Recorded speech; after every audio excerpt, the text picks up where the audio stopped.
Welcome to a special edition of the Warchant.com report. We are on location. We are at the Marriott World Center here in Orlando, Florida, and joining me is Michael Langston.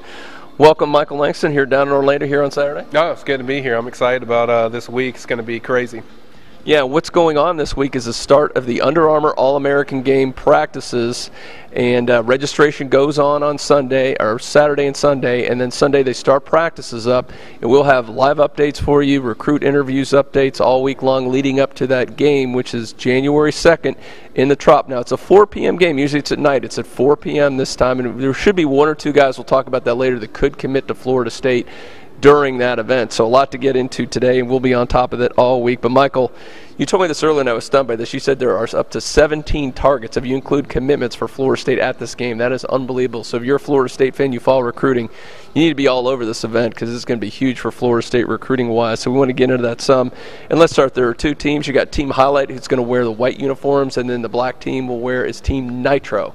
So we got two teams. They're separated pretty evenly with a lot of Florida State commits, but I think part of the interest, and we'll get into that, is kind of the mix. Right. It's very interesting how it plays out. Well, let's start with some of the commitments first, and we know these guys are going to be doing their best to recruit for Florida State. What's interesting is one of the best recruiters of this class is on one of those teams, and he's on Team Highlight, and that is the four-star linebacker Kane Dobb from Jacksonville. Let's talk about a little bit how much he can bring to this in terms of helping FSU recruit. Well, he's always a personable guy. Kane, everyone loves to be around him. I mean, he's been their biggest recruiter. You have Kane Dobb. You also have Jacob Pugh that's on that team. Two guys that are really close, and you have guys like Adoree and Marlon Humphrey and Damian Prince and guys like that they can really work on all around each other the whole weekend. So, it's going to be big for FSU to have those two guys just hitting these guys up constantly. So, I think that's a big recruiting tool to have, Kane Dobb and, Jacob on that team to really, lay it in for FSU.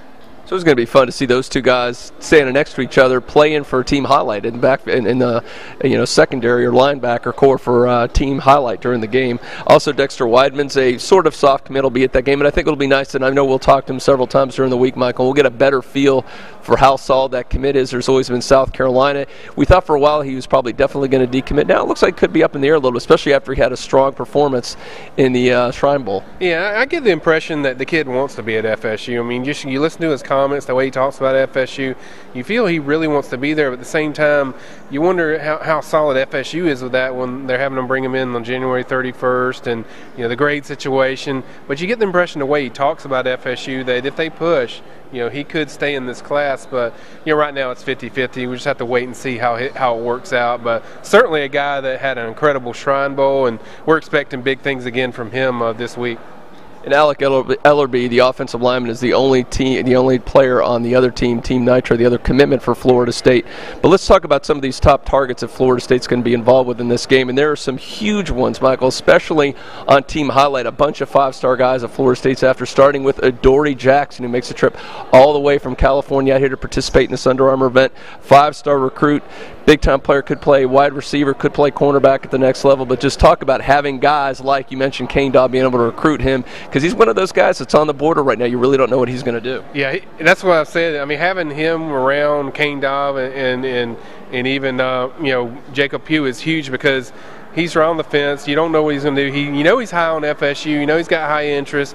They can kind of tell him different things of being on campus more, kind of, hey, this is what it's like, Adoree. You need to come, join us because this is what it's like. This is how they can use you. Here's how you can do. And just, really having those guys on the team, 3 commitments, or maybe 4 if you even count Wyman, just really hitting him up and letting him know about the offense and even defense and kind of where they're going and, just really sell the Seminoles. I think he wants to play offense personally, at the end of the day, but he will play defense mostly for this event from what we hear. And just being with these guys on the defensive side of the ball, always on the field, I think that's going to be a big advantage for FSU. Well, also on that defensive side of the football, while Adoree may not play, that we know Marlon Humphrey is going to be a big-time cornerback, defensive back at the next level, and he'll be in that secondary right next to Jacob Pugh and Kane Dobb in this game. And here's the guy again. Most people believe it's Alabama or Florida State, so having that influence on him is going to be a lot. And we'll hopefully be able to glean a little bit more. And I know recently he made an announcement. He's going to announce his official commitment, I guess, February 1st during a track meet. Right. Track finals, he's going to announce February 1st, I guess, in Birmingham, which is kind of ironic because that's where Jameis Winston, not the first place, but in Birmingham, that's where Jameis, yeah, that guy right there, made his announcement to FSU. So certainly it's going to be interesting. And everything we continue to hear is that FSU, slight, favorite over Alabama, the early on favorite. And, FSU with Pruitt's done a great job with him. So we'll see how that, trickles during the week with, the FSU commitments and other targets, and see how he connects with different people. Yeah, the other 5-star on that team highlight, and that's the team of the white uniform, is Damian Prince. And we've been talking about this for a while. It's getting, iffier and iffier whether there's going to be room for him, simply because of the fact you've already got 6 verbal commitments. Roderick Johnson looks like he will join them later for 7th, and you also have Derek Kelly down the street. So, I mean, if they get that, they could be filled up at offensive line. But, boy, you sure would like to add that 5-star recruit, Damian Prince, if you had room for him. Yeah, I mean, and a lot of people look at it like, no, there's no way they're not going to add Damian or leave Damian. I was like, guys, when you're talking about 8 offensive linemen, you don't have, you got other needs you need to fill. You only, at most, you could have 7 guys if you lose some other guys to fit the other guys in. So you're not going to only have 7 spots left. If you fill those 8 offensive linemen, you don't really have room to just continue to take those guys. So as silly as that sounds, there just might not be enough room if they're satisfied with what they have. And they're very high on Kelly, like we said. I mean, they're very high on him, and not that they're not high on Prince, they are. But it comes to a point where you got to look for the needs more than you do the wants, and we'll see what happens. But certainly, he's got a guy that they're going to continue to hammer hard and try to get him on board. But it's very possible that he could be left out. And keep in mind, too, with Derek Kelly, I think there's a decent chance that they fill up on numbers he gray shirt, so that's probably wouldn't be a possibility with Damian Prince. So don't say, well, why are they taking one and not the other? Well, there's a little different scenario with that because Derek Kelly grew up as such a huge Florida State fan. I think he's willing to sit out one semester. And the other player I want to bring up in that team highlight is Travis Rudolph, and I know a lot of people got a surprise. We thought all along it looked like he was going to end up at Florida State. Makes that visit to Alabama, has a great time, and calls them his leader. That shocked a lot of people. Yeah, it was surprising to a certain extent because, I mean, FSU had been, the large favorite from what we had gathered, and we continue to hear from the FSU people that they feel confident, where they stand. And I'll just say this, usually going into an announcement, you don't say who your leader is and then pick that same team. So I just think it's interesting that he named his leader, but then he's going to announce at the All-Star game a decision. It kind of takes away the drama if you do that, but we'll see what happens. And I think it's still close, but, like I said, the FSU part feels that they're still in good position, so we'll see what happens, and we'll monitor him all through the week. We'll hit Travis up, see if we can get some tidbits and see how he's feeling, and monitor that situation throughout the week. Now, the other side, Team Nitro, the team wearing the black uniforms, a very interesting dynamic with the way it shakes out.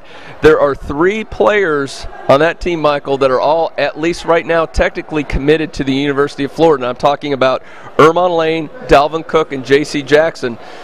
A lot of us feel that maybe 1, 2, maybe even all 3 of those guys could end up all flipping to Florida State at the end of the day, and how interesting it is that all 3 of those guys are on the same team.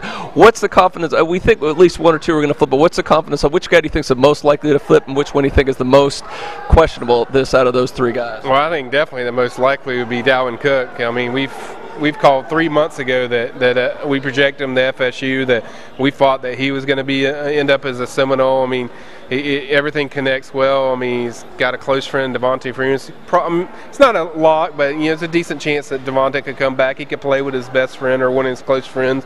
He loves the FSU offense. He loves Coach Brewster, and even more importantly, the family loves Coach Fisher. So that's one of the big things. And then you have Ermon Lane, and then you have J.C. Jack. I would say out of that group, J.C. Jackson will be the less likely, but even that, I'll go and say it right now. I think all 3 right now. Michael calling it, man. If they were projecting today, I think all 3 would be in this class. You heard it first from Michael Langston of Warchant.com. He's calling it a lock. All 3 will go to Florida State. Wow, Gator Nation is getting upset right now. You're getting some death email threats. No, I'm just kidding on that. And of course, another guy very interesting. Well, I don't think any of us projecting he's going to go to Florida State. There's a sliver of hope, and that's 5-star wide receiver Malachi Dupree. Dupree will be here. You know, he's from Louisiana. A lot of people say LSU is the team to beat, and I think Florida State's in there enough that it's not a lock that he's going to end up there. Yeah, I think they're in their top three. I mean, I think LSU, UCLA, and FSU are the main teams, and I think he's very intrigued by FSU, but at the same time, he hasn't been there. He hasn't visited. He doesn't know what it's like there. He doesn't know, you know, he knows the coaches, but he doesn't know the feeling he has on campus. So usually when you don't have a guy at least once or twice on the campus, it's kind of hard to land those type of guys. And you know, right now I think you know, he would go to LSU, and with both of their top receivers looking likely to go the first round, I think you know, that's an attractive option for him. But I guess the wild card in that is Kenny Young, his teammate. If FSU can pull him, that's some advantage they can utilize there, and maybe you later get in there and maybe pull both of them. But like I said, this is the point with the Damian Prince thing. You got to make room for needs of what you need, and Malachi and Kenny are right there with those kind of situations. Well, there's a lot of other targets like we mentioned on Team Nitro and Team Highlights, so please check warchant.com. I know you've got a message board right now. You can go to the premium recruiting board. We got an outline of all the schedule, the rosters. You can get all that information there. So we'll get more into that during the week, and we'll start live updates coming up on Saturday and Sunday. We'll start having live updates from here. What the guys are saying, what's going to happen on practices when those start up on Sunday. Just pulling ahead to that game, which will be moved over to St. Petersburg in the Trop on the 2nd. I know we've got, what is it, Dalvin Cook's likely to announce. Is anybody else that might likely? I think Travis Rudolph is a possibility to announce. He hasn't really set in stone like I'm definitely announcing, but he's a possibility to go ahead and pull the trigger at this event. And I think those are the main two as far as concerning FSU. You never know if Dalvin does do so. I'll say this right now: if Dalvin does something, I would not be surprised if Ermon Lane comes out there and says, you know what, that's where I'm going to, because they have talked about playing together. So I would not rule it out if he does flip like we expect right now. Don't be surprised if he's a surprise announcer late in that day. I mean, it could happen, so we'll see. But not saying it is. People don't put it out there and run the board. I'm just saying they're very close, so it's a possibility. Don't put it out there. Party on the 2nd and party on January 6th when Florida State wins the national title. It could be two big days for Florida State Seminoles coming up. Last thing I want to mention to you, and you will also be a part of it. I know in the morning of the 2nd they have the junior combine hell out there, and you're going to be out there with our newest staff member, Ben Jones. You'll be covering all that, giving live updates. We'll have a rundown of that as well. Just tell us a couple of the highlights of some guys to look for at that event. Yeah, there's a lot of great guys. I mean, you got, you know, some top receivers like George Campbell, a 5-star who committed to Michigan but decommitted to. Seems like he's exploring other options. He's from Eastlake over here near Orlando. You also have Tavares Martin, who FSU's already offered. He's a speedy wide receiver, kind of in the well, I'm trying to think. Speed Reed's kind of version of type of guy, and you know, he's a guy that could you know, be in the mix for. And then, you know, 5-star defensive tackle Trenton Thompson's going to be there.